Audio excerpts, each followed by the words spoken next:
This is the second part of the documentary I have made to call out the gambling practices within CSGO. You definitely need to watch the first part before watching this one, and I know it's a bit long, but you cannot treat a subject like that in a 30-second format. Time to address the elephant in the room, that is Valve. It is a fascinating company with a tentacular influence. A fun fact about them is how scalable their business model is. Valve brings 33 times more gross revenue per employee than Amazon, and this is something they talked about. They have designed it that way. If there is money to be made efficiently, you can trust that Valve is gonna be right around the corner. In 2016, after the media started to catch up with what was happening around CSGO and gambling, if you remember Phantom Lord and Tim Martin, you know, bunch of good humans, Valve was forced to react, and they have addressed this now famous cease and desist letter towards those CSGO gambling websites, telling them to stop operating within 10 days or they will take action, right? That was 7 years ago. So out of curiosity, I checked how many of these websites are still online today. You would think there would be none, but actually no, 5 of them are still here, operating like nothing ever happened. They still have CSGO in their name, they still accept deposit and withdraw with CSGO skins, and they still use the Steam login API. What was the point of that letter? I don't know. What we do know is that technically, any use of the Steam API for commercial purposes is breaching their TOS. And recently, like 2 months ago, they updated their Steam online conduct policy to include that gambling is also prohibited. Following that, in the next month, about 100 plus traders that seem to be linked to gambling got banned for a hard loss of $10 million in skins. So every evidence seems to point towards the fact that Valve knows exactly what is going on around CSGO and gambling, but either they do not want to take action or they cannot take action. Either way, nothing changes. And now it is time to talk about the CSGO cases, and Counter-Strike, please hear me out.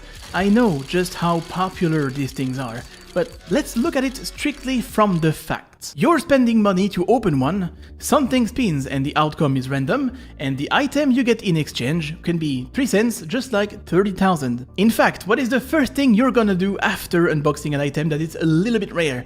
Right click, sell on the community market, and check the price of what you've just unboxed. And if you really think about it, how different is it from the CSGO gambling websites we talked about earlier?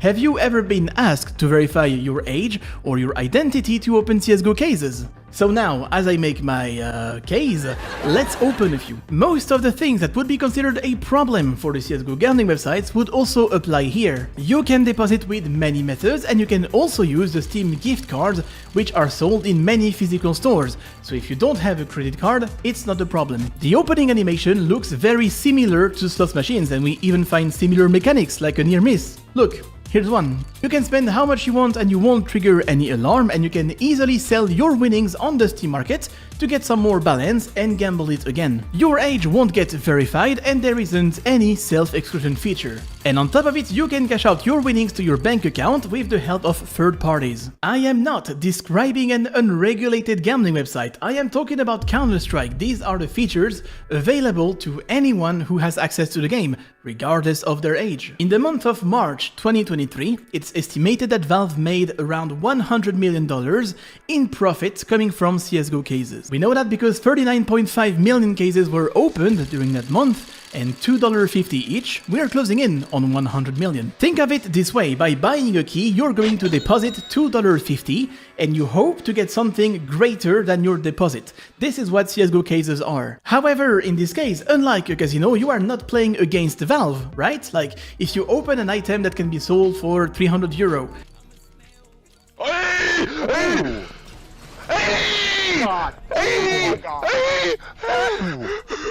Or in this case, 20,000 euro. Well, that money isn't gonna come from Valve. They will come from a player that will buy the skin from you. So, on your deposit, the $2.50, essentially, their house edge is 100%. Valve keeps everything. And in fact, if you sell your skin on the Steam market, Valve will take another 15% cut on top of the sale. Like I said, if there is money to be made efficiently, Valve is gonna be right there. And while CSGO gambling websites are very popular, CSGO case unboxings are even more.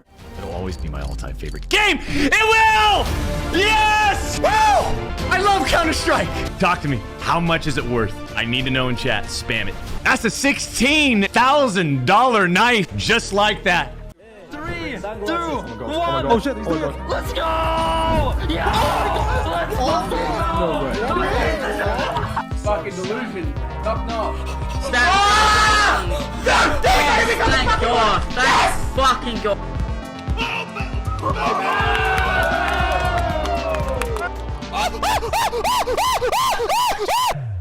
And now the mood is completely. It's set up for it. Oh, it's another blue. What we got for you here is a case opening. In today's video, I am going to be opening 500 recoil cases. 10 of every single case. 2 of every single case. 300 revolution case. 2,000 revolution cases. Just. Ah! Yes! 1.5 minutes left!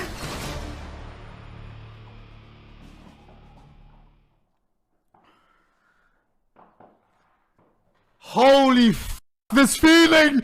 Oh my, I feel so alive right now!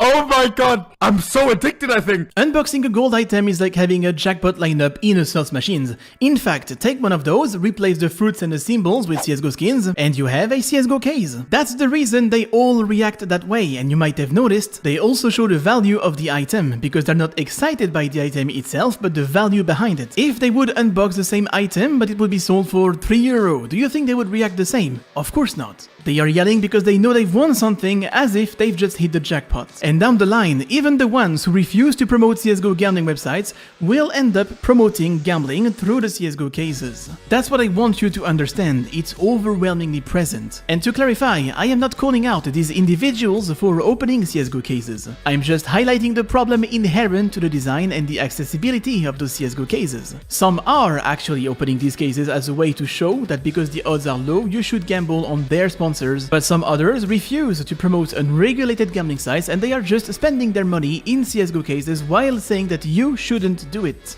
There's a bit of everything, obviously, and I wanted to add this nuance. However, the result of this is that if 80% promote unregulated gambling sites, and out of the 20% others, let's say that half are doing CSGO case openings, that leaves us with 10% that do not engage and do not promote these gambling behaviors. In the youngs and in the adults, we are creating a habit, a normalization. Keep in mind, we are talking about a game. Counter-Strike is a bloody FPS. The focus of the content should be around the game, but in many cases, it's not. Gambling is everywhere in CSGO and you will find it in different forms, and I would even argue that it's become impossible to dissociate gambling and CSGO at this point. And the whole ecosystem is very profitable if you happen to be in the middle of this and remain quiet. The reason I'm attacking everyone all at once is because if you zoom out, you realize everything is connected. Let's look at the distribution chain. For the CSGO websites to reach the audience, there needs to be a lot of complicity from the industry. The websites are using the trademark and the API of Steam, so if Steam would stop them, that would be the end, but they don't. Now the content creators, they are tied by different laws and it would be illegal for them to promote unregulated gambling sites. There's also the question of ethic and morals and the advertising rules that even if they were promoting legal gambling, they would have to respect. These are points of tension that could break this chain, but it's not enough pressure to refuse the money. So now they are depending on the next link, which is the platforms. Both Twitch and YouTube clearly say they forbid it. In fact, have a look at this interview from the Twitch CEO. The thing that was growing was these unregulated offshore gambling sites. And so the amount of money that was flowing where our creators was building the community to drive people to these sites, it was a significant amount of money. So we decided we banned the unregulated, but in general,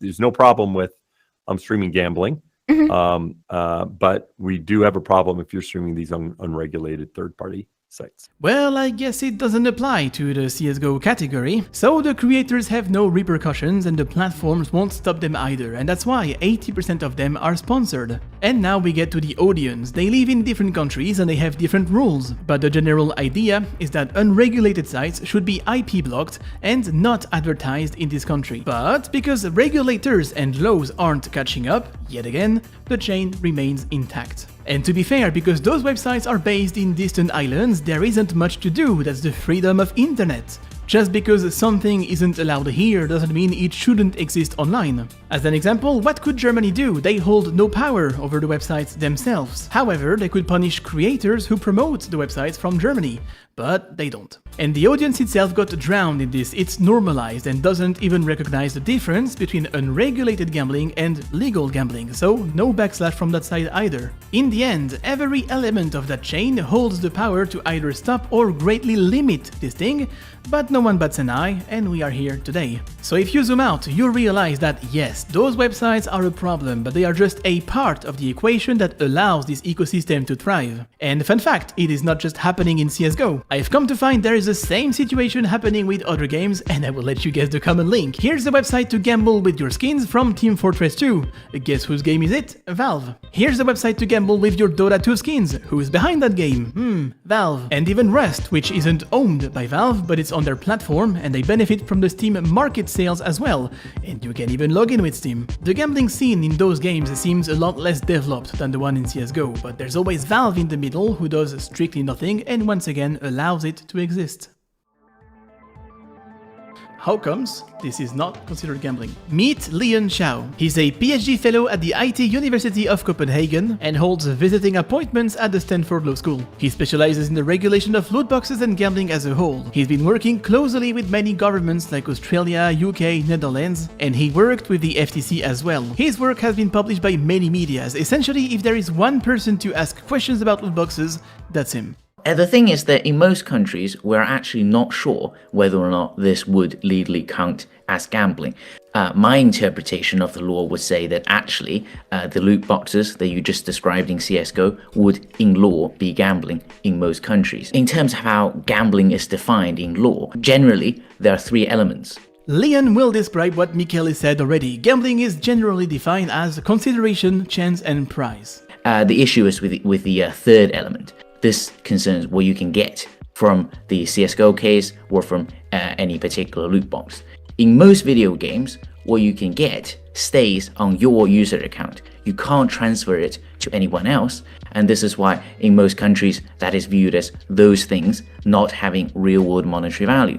But of course, with CSGO, it is possible to transfer what you have obtained from your CSGO cases to another player. You can cash it out as well through third-party websites. And so in my opinion, because you can do those transferring things, that also satisfies the third element. It depends on which country you're looking at, because I know that in Finland, the regulator who is in charge of looking at gambling, they've expressed the view that it does not matter whether Valve or CSGO says you can or cannot cash out.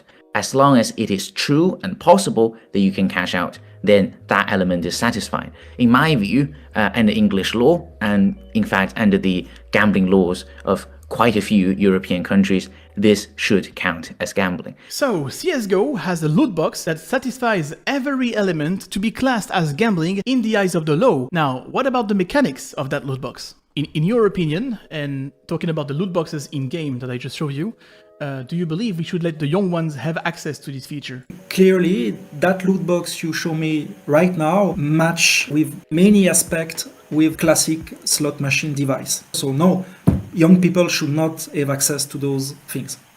And now what? We've established that the CSGO cases are a problem, and they are in fact gambling both morally and legally. Yet, it is accessible and promoted to everyone. How much longer will we ignore the reality?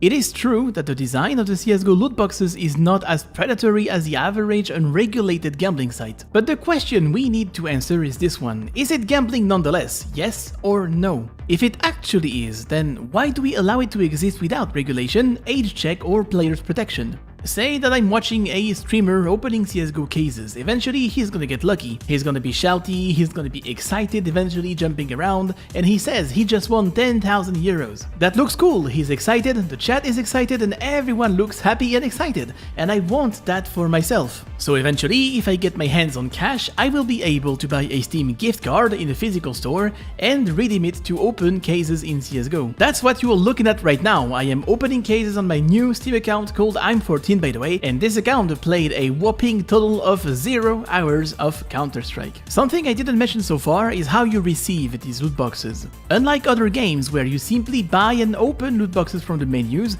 in CSGO you drop 1 or 2 cases per week. So you play a game and at the end of it you are rewarded by a drop, a CSGO case. And because the loot box itself has value in the Steam economy, you might look at it as an opportunity to open it for a discount, because you don't have to pay for the price of the case itself, just the key now. Valve is rewarding you for playing the game with an opportunity to open the case for a discounted price. Couple that with the prestige and the hype around CSGO skins themselves, and you have the perfect mix for a normalization of gambling behavior. And it's far from affecting only the young ones.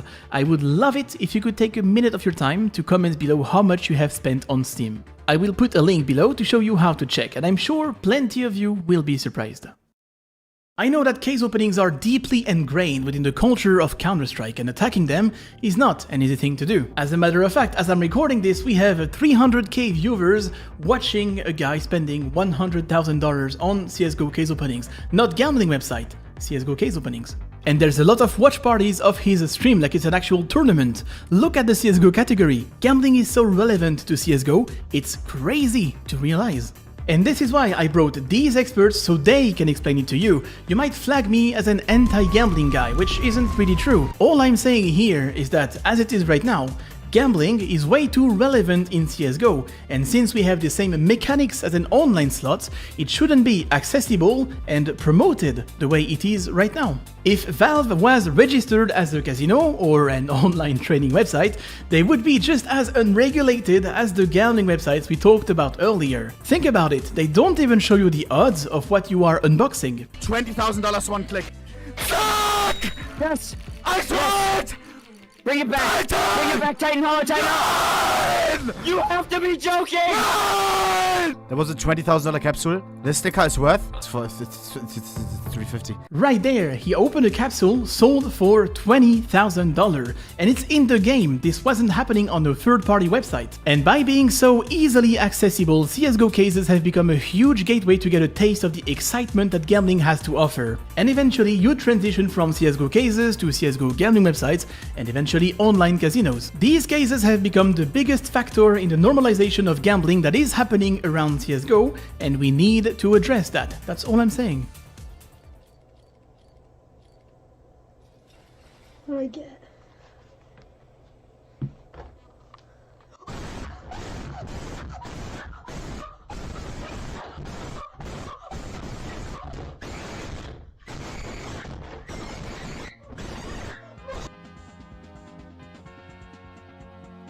To the question, how old were you when you first gambled? Out of 9,000 responses, 70.8% of you were underage.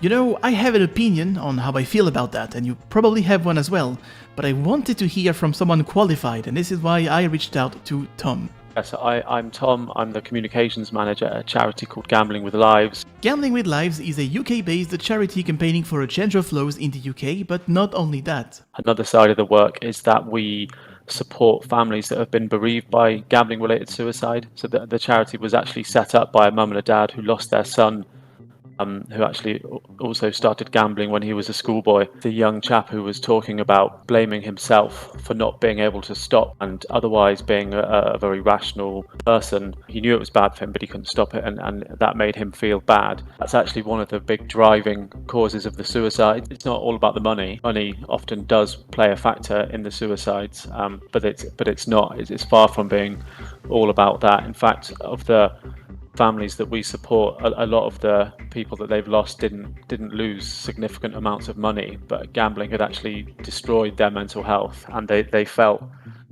a complete loss of agency. Is that people can't stop, and they see the sort of messages, the messaging that's sort of put out that accompanies gambling in the UK is things like when the fun stops, stop, and gamble responsibly, and these kind of messages that make it sound like it's just really easy, it's a harmless hobby. Actually, then when you do get addicted, you try and stop, and you find that you can't stop. You've got all these messages saying, "Oh yeah, just stop." Then you begin to really feel a sense of deep shame and there's a lot of stigma attached to that. It's a diagnosable mental health condition, and it does actually require specialist treatment. It's been classified for 10 years now, since 2013. I have interviewed around 25 people, and I showed some of these interviews to Tom.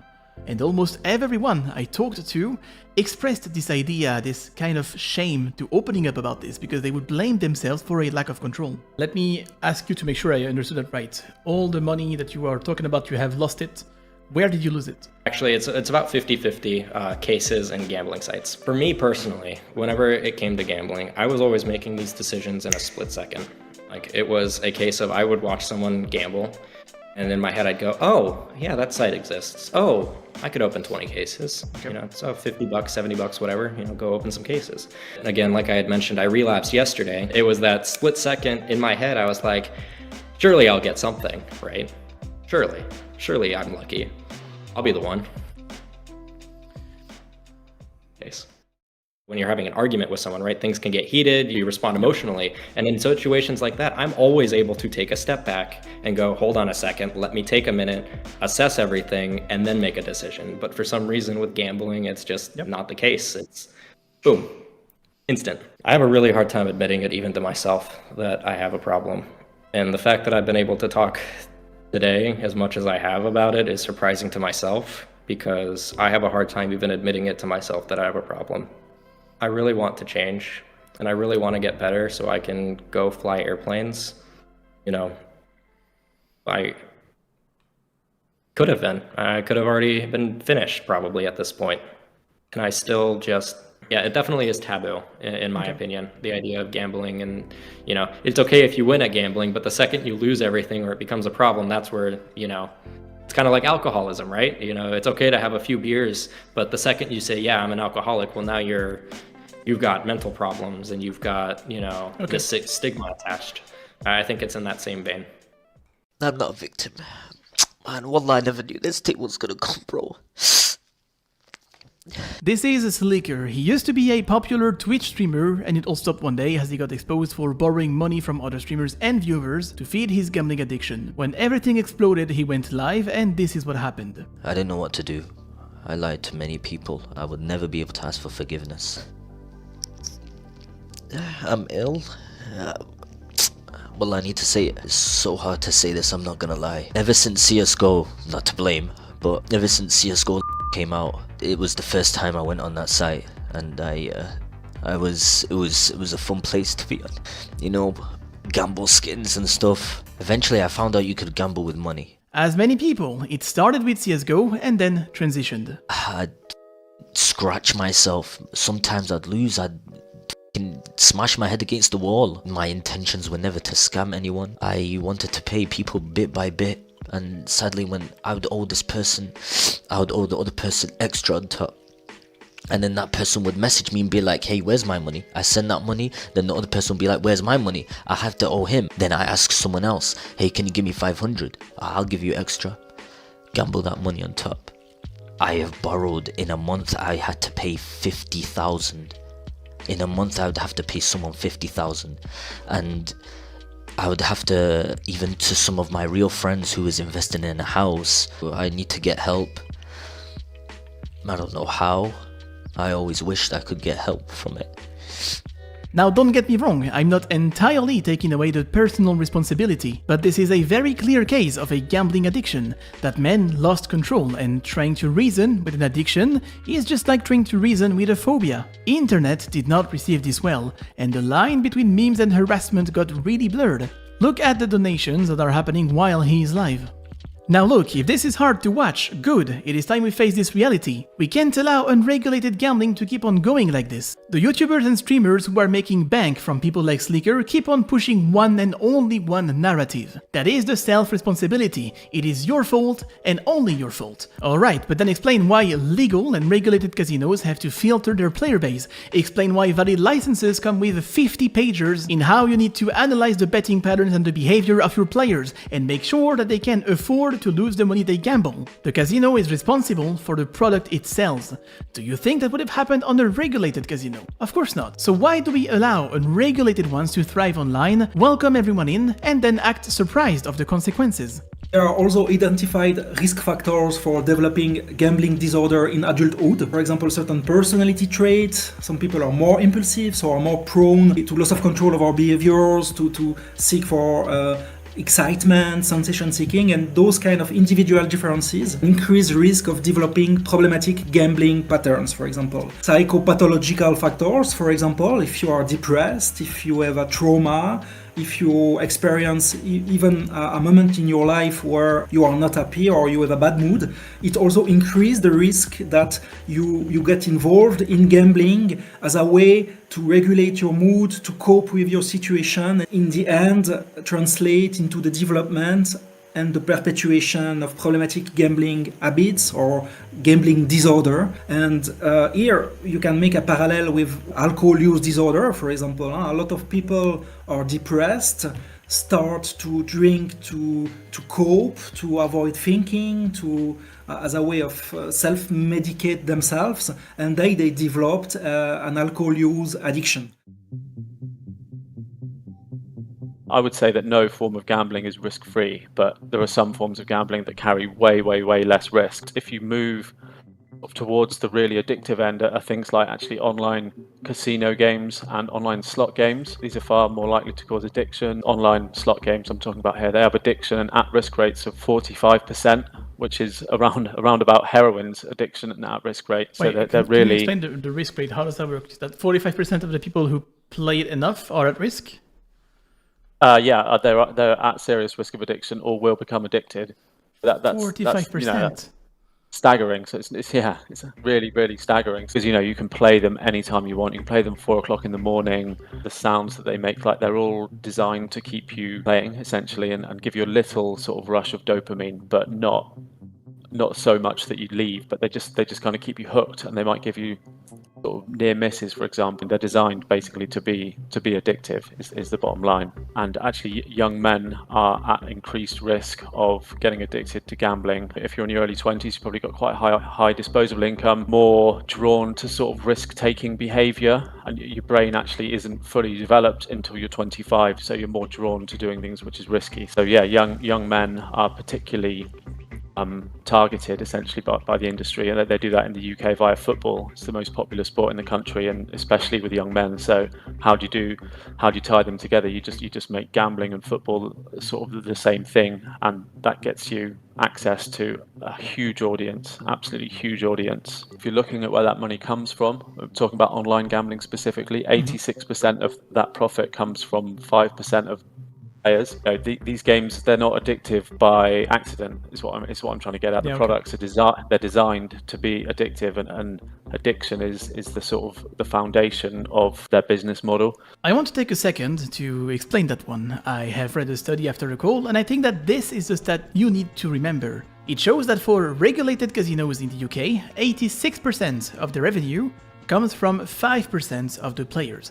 And that is in the case of regulated casinos, the ones that have to respect standards, licenses, and filter their player base. Now, can you try to imagine what that number would be like in the case of unregulated CSGO websites that will allow anyone in? And what about those 100 million per month, Valve? How does it taste like? I guess money really has no smell. When you take a paycheck from these websites, this is where the money comes from. I want to do better. I want to not have to, I don't want to be thinking every 5 minutes, ooh, on my next paycheck, what kind of knife can I go get on a gambling site? What can I go open? How many cases? How many this, that, and the other thing?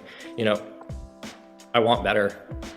I do. I genuinely hope that you're able to enact some change for the better when it comes to the CSGO scene, because it desperately needs it. Desperately.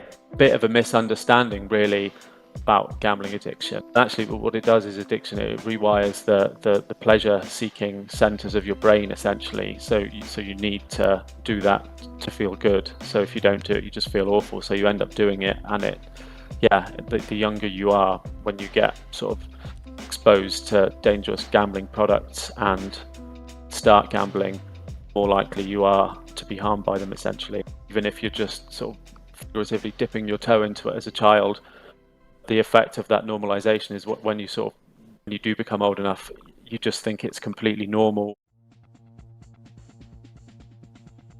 The case of Garrett was instrumental for me to understand the face of a gambling disorder. We see so many memes about it and we tend to forget there's a reality behind. Now of course, not everyone who gambles will develop an addiction, just like drinking a beer doesn't make you an alcoholic. That being said, you will agree on saying that if you started drinking at 12 and if everyone around you would be drinking as well, you will have a lot more chances to develop a problem growing up. That is the effect of normalization. It is important to understand that gambling is a broad term, and within gambling, you will find different products, some of which will be a lot more addictive than others, and on top of that list, we find online slots, which is exactly what these websites are offering, and how CSGO cases are designed. The whole player base of CSGO is constantly bombarded with online slots to a point it's normalized. We cheer for an online slots in an arena. Try to think of how cool this is going to look in the eyes of the young ones. There's also academic evidence that links the use of loot boxes as a child to gambling addiction as an adult, because it really blurs the line. Back to Garrett, we were talking about how much he had lost, and as he didn't know we can actually see how much has been spent on Steam, it was a surprise for him. Said on I've lost approximately 7,500, and on CSGO I have holy shit. 14,600. Okay. So in total, $21,000. Okay. Holy shit. Is this the first time you see this number then? Yeah. It's the first time I've gone through and looked. Jesus Christ, looking at that scares me. That scares me that I've managed to go through $20,000 like that and not realize how much money I've spent. So bad. It's so bad, you know. So I think sorry. But you know, just the simple act of taking the time out of your day to talk to me today has really shed some new light on things for me personally. And I've already taken quite a bit away from this, and I know that it's time for a change. I know that it's time, and I think you've kind of helped me to get to that point. And again, thank you so much for even taking the hour or so to talk to me today. I seriously can't thank you enough for helping me to just explore this. I am way too emotive for that. I am way too emotive for this. I'm gonna cry if you go down that road. I'm way too emotive. It's okay. I was about to earlier, but I was able to power through here. So, you know, I'm gonna have to voice over to explain what happened, otherwise I will leak personal details. He wanted to take the first step and self-exclude himself from the website he has been using to gamble. And you're about to see yet another reason of why unregulated casinos are a problem. Going to. It's exactly what I'm doing. So yeah, so they have, under here, it's this deposit restriction or full account restriction. Take a break. Temporary block. Oh, so it looks like you can only lock it for up to a week. Do you have has anyone told you any tips or given you any ideas as to how to combat that? Currently, there isn't any option for you to prevent yourself and self-exclude yourself from opening cases ever again. And in the case of unregulated CSGO websites, as you might have guessed, it's a jungle. Some do, but they will ask you a confirmation 24 hours later after you've asked for it. Some will only offer you 1 week, and some don't even have that option. And I mean, why would they, right? It's way too lucrative for them to let you go away like that. Look, I am 14, by the way, reaches out to your support and says, is there a self-exclusion feature? To which we reply, hello, we do not have that. Okay, I understand. And you're like, have a nice day, and a heart. What I'm trying to get you to understand is that if we were in a legal and regulated environment, it's very likely the operator would have identified and stopped Garrett from going any further until he proves he actually has the means to deposit like he does and he's not chasing his losses. On top of that, Garrett could register his ID on the registry, and from here will never be allowed to access any kind of legal casino, whether it be inland or online. This is not an option for CSGO cases, and it's not even an option for most of these CSGO trading websites. I went and asked if there's a self-exclusion feature. They go, hello, hello, items are sold automatically after a month, and they close the support? What? And mind you, I'm still reaching them from an account called I am 14, by the way, and this one says, hello, we don't understand you. This is surreal. And I am convinced that if that button would exist at this moment, he would have pressed it. The example could not have been more specific. It is right here, right now. You can see it on his face. He would have pressed the button. And this is why a change needs to happen. Garrett, if you had a button right now in CSGO to exclude you from opening cases, that your account would be voluntarily excluded from opening cases, would you press it? Absolutely, in a heartbeat. Cases are the exact reason I'm in this situation. Yeah, sorry, I guess I should rephrase. They're not the reason. I am the reason I'm in this situation. But they were the kind of the catalyst that got me to where I'm at now. They were kind of the, I'll use the term gateway drug, you know, loosely here, but I didn't go to a CSGO gambling site before opening cases. I didn't go to a, you know, crypto casino or anything like that. It was the cases, and then came the casinos, then came the...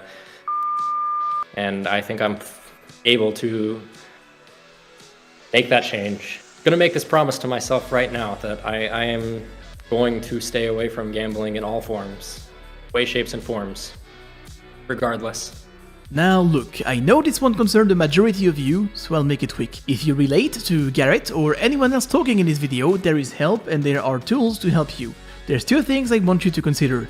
Number one, chapter1.org, a completely free website, don't forget the dash by the way, that will give you a ton of resources and readings to help yourself or a friend. Number two, Gamban. Gamban is a software you can install on your PC and on your phone. It will block every regulated and unregulated website. I got in touch with Matt, the CEO, and sent him the list of CSGO websites which are now blocked as well. On top of that, because Gamban is subscription based, I've already paid myself for the next 500 subscriptions. So this is for anyone watching right now. You don't have to pay, you don't have to put your credit card or anything, we have made it very easy. If you want to help yourself and don't know how, go to excludenow.com/Jeff, which will take you to a landing page giving you 3 months for free with no strings attached. Obviously, this is not a paid promotion, I'm not getting any cents back. In fact, I've already paid, so it has to be used anyway. So please, do not hesitate, I would be very happy to help you take the first step.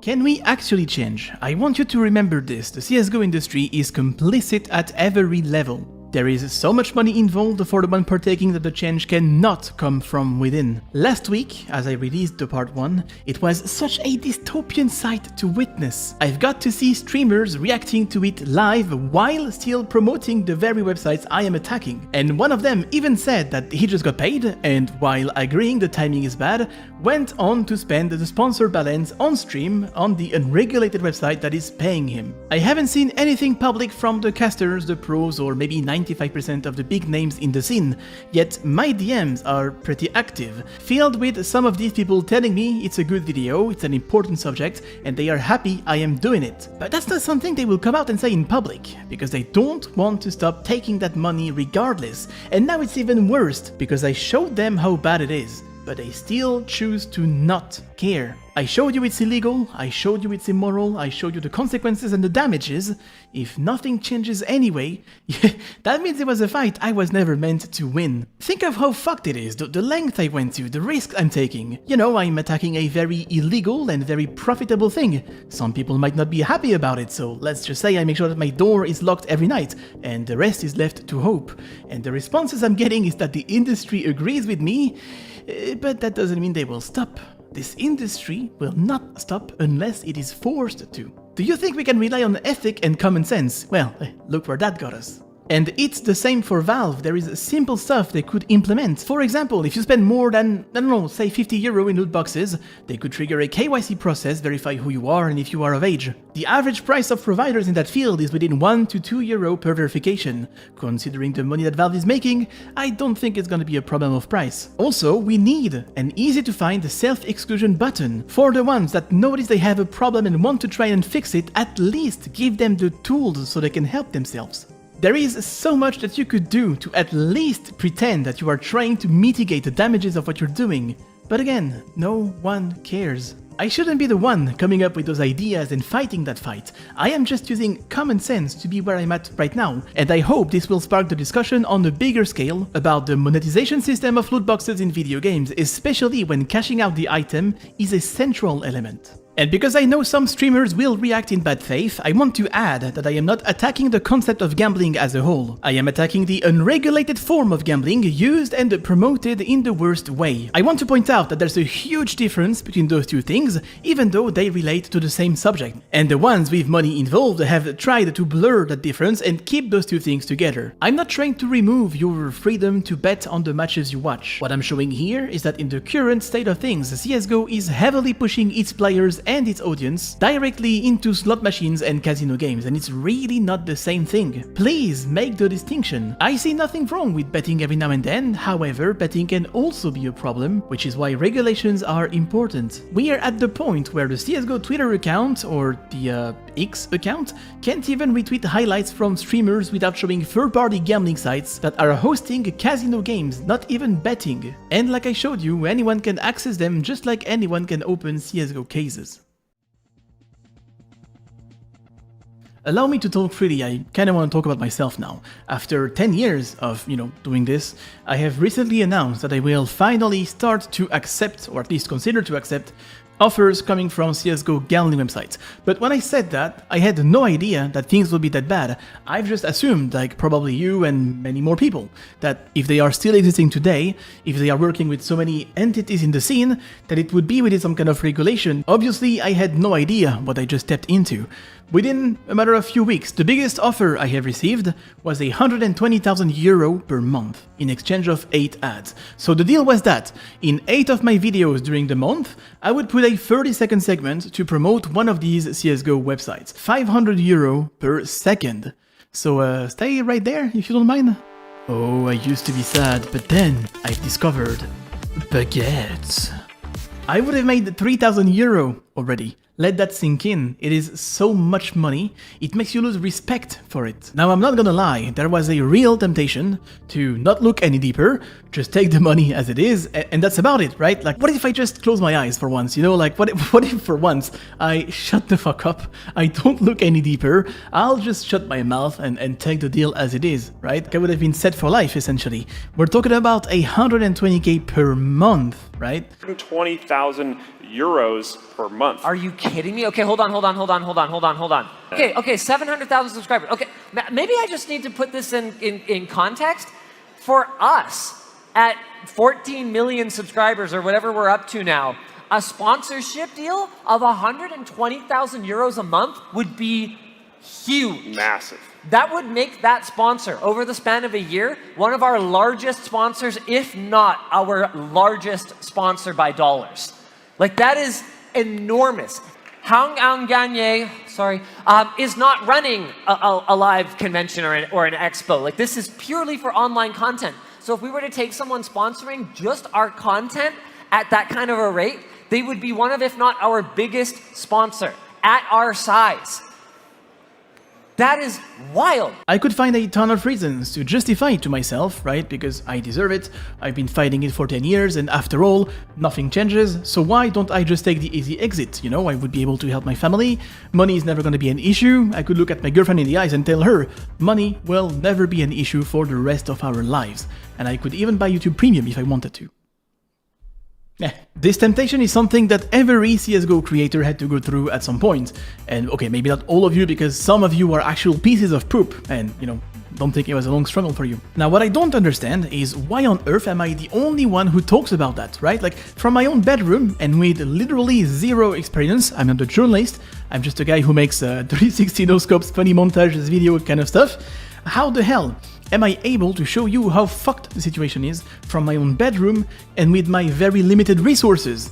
Where are the journalists? Where's the media coverage about that? What the hell is going on? Why is no one talking about that? Is beyond my understanding. During my research, I have spent a lot of time and energy trying to get a comment or an appearance from a gambling commission. And I think one of them knew me as well, because they replied with, "Hey Jeff, we politely decline to comment." Some countries are fighting this, or so it seems. The one that seems to do the best right now is Denmark, although it is not blocking every website. If you compare it to France, it really feels like an effort is being made. The Danish Gambling Commission, or the Spillemyndigheden, published a 2022 report in which they identified logging with Steam as an issue, and they have blocked a few websites in that regard. So the question that remains is, why not every website? And the response from the UK Gambling Commission might give us a clue. We are also aware that some websites have used these skins as a currency for illegal gambling. However, not all things that appear to be gambling fall under our regulation, including those style games that allow the purchase of skins which are classed as loot boxes. For these style games to be classed as gaming under the Gambling Act,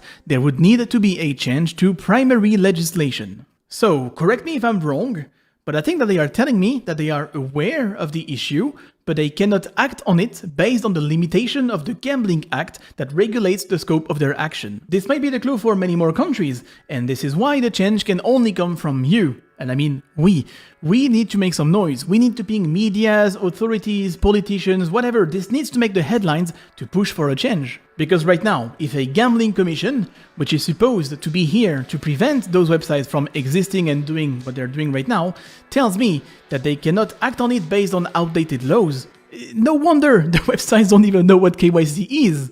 And I want to point out that in the Counter-Strike world, it feels like no one is taking responsibility because the audience has been brainwashed for years, to a point where some of you were actually begging me to take the money, you know, like, go on Jeff, we won't be mad at you, you deserve it, and that kind of stuff. I mean, I kind of appreciate that, but also I don't, you know, hold me responsible, please. We have to break that cycle. I need you to understand that the argument of saying that they offer too much money to refuse leads to nowhere. It is such a broken logic, but it is used so often. Why do you think Valve remains quiet about this and keeps their loot boxes as they are? Yeah, well, too much money to refuse. So what, now we can't be mad at Valve? Why do the creators take the deals? Well, too much money to refuse, so I guess we can't be mad at them either. And that's why the websites exist, by the way. There is money to be made, and guess what? It is too much money to refuse. So with your logic, you can't be mad at anyone, because you're essentially saying that it's okay to do illegal and immoral stuff if the amount of money you get in exchange is worth it. So where do we go with that logic? Anything for the bag? Counter-Strike, please wake up! Do I want money? Yes, of course, but is this the kind of money that I want? There's a lot of stuff I know, because, you know, I'm pretty much a dinosaur at this point. I've been around for 10 years, I know a lot of stuff, but I've decided not to go public with it, because then it would probably turn into a witch hunt, which is not what I'm trying to do. I want to act for a change, I don't want to act for views. Yeah, I'm gonna get some views if I start some drama, but again, if I wanted views, I would have uploaded videos in the past 2 months, and if I wanted money, I would have taken the deals. I have committed to this because I truly believe we need to change. It is time for a change. If we look back a couple of years ago, I believe we would be shocked to find so many ads and promotions for cigarettes everywhere. And I think that 50 years from now, when we will look back on today, we will have the same effect, but for gambling and how gambling is advertised everywhere. In Counter-Strike world, we are even talking about unregulated gambling, which is a lot worse. So that's it. That is 4 months of my life. I have paused everything else I had ongoing to get here today. And if I look like shit, it's because I feel like one. It's an incredibly toxic environment. I'm not gonna make friends, I'm gonna burn a lot of bridges, and I expect some kind of hate, maybe backslash, coming from the CSGO gambling community. So please, let me prefire that. If online gambling was just as regulated as physical casinos, we wouldn't be here today. CSGO Cases, gambling websites and crypto casinos based in distant islands. You are bypassing the ethical forms of limitations you have to respect, which are called regulations. You are bypassing those regulations, and this is where I have a problem. Believe it or not, but I am okay with the idea of gambling if it is done the right way. A way where you have the necessary and mandatory licenses that forces you to filter and protect the player base against the product you are selling them. A way where you are not advertised and endorsed by role models in the most irresponsible way, and in total disregard of the laws that exist to, again, protect the player base. Down the line, I don't think a reasonable human being can watch the entire documentary and tell me that, you know what, no, never mind, everything is alright, we don't need to change anything. That being said, I am not asking for views, for credit or anything. The only thing I will ask is for this to make some noise, so help me get some streamers to watch this live. Big ones, small ones, you have my full permission to use this video the way you please. React to it, re-upload the react on YouTube, whatever you want to do, it works for me. I want to thank the experts and the lawyers for their trust and getting involved with this, and I want to thank the people who were brave enough to talk about their problems in front of a camera for the entire internet to see, talking about their problems, their addictions, all of that. They've opened up in the only hope to help other people. It's a brave thing to do, and I really hope my community will do justice to that. Now, it is time for me to go AFK for a bit. I need to get away from, all of that. I'll come back in a bit, and in the meantime, mandatory posture check. In those moments of self-clarity, I keep telling myself this exact same thing of, I need to stop, I need to do better, I need to not do this. And then I fall victim to it again. I fall back into the cycle where I watch a video of someone gambling because it gets on my YouTube recommended. I watch it and I'm like, oh yeah, I can open cases. I got some money, I got paid last week. It's that moment of cloudiness, that snap second. I'm hoping, maybe someone who's maybe 16, 17, maybe just turned 18 can look at that and go, man, I really don't want that to be me. I hope someone can hopefully look at anything anyone here has said and either recognize that they're at the start of their gambling, or even if they're at the end where they're like, holy crap, I've spent more than this dude, or even if you've spent half of what I've spent or 3 times as much. It doesn't matter I hope someone can recognize that, that they have a problem. I urge everyone who either regularly or has, frequented gambling sites or opens cases on CSGO to really self-reflect and, go, how much a month am I spending on this? Is that something that I can afford to lose, or am I doing this in hopes of getting rich? If you're doing it in hopes that your next click will be the big one, well, like I was, I hope someone can look at that and go, and have the same realization that I did yesterday of, I'm not the special one.